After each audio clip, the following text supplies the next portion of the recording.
શહેરા સરપંચ પદના વિજેતાઓનો ભવ્ય વિજય સરઘસ યુવા ઉમેદવારોને અપાયું જનસમર્થન। પંચમહાલ જિલ્લામાં આજે ગ્રામ પંચાયતની ચૂંટણીની મતગણતરી ચુસ્ત પોલીસ બંદોબસ્ત વચ્ચે શાંતિપૂર્ણ રીતે યોજાઈ હતી। શહેરા તાલુકાના કાકડી મોડેલ સ્કૂલ ખાતે મતગણતરીની પ્રારંભ થતાં સ્થાનિક મતગણતરી કેન્દ્રો પર ઉન્માદભર્યો માહોલ જોવા મળ્યો હતો। મતગણતરી દરમિયાન જ્યારે ઉમેદવારોના વિજયની ઘોષણા થઈ ત્યારે તેમના સમર્થકોમાં ઉત્સાહનો માહોલ છવાઈ ગયો હતો।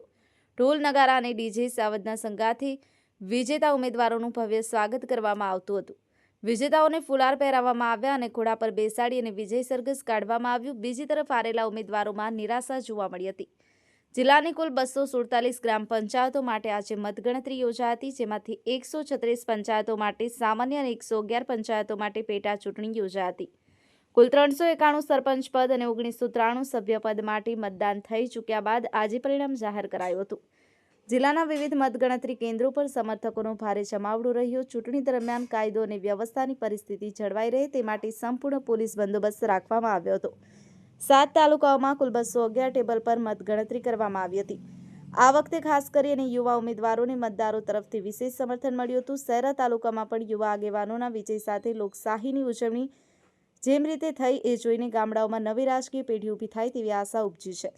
બ્યુરો રિપોર્ટ, પંચમહાલ સત્ય ન્યૂઝ, રમેશ સત્યની સાથે।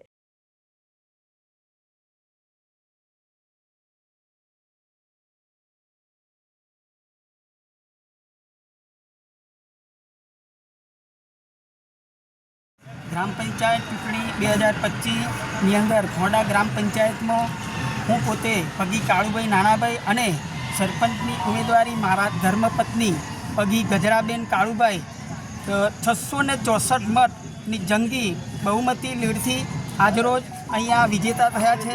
એ બદલ મારા મતદાર સમર્થકોનો હું આભાર માનું છું અને મારી સાથે જે પણ મિત્રો મદદરૂપ થયા એ દરેકનો આભાર માનું છું। આજરોજ મીડિયા સમક્ષ એમનો પણ હું આભાર માનું છું। ભારત માતા કી જય, વંદે માતરમ।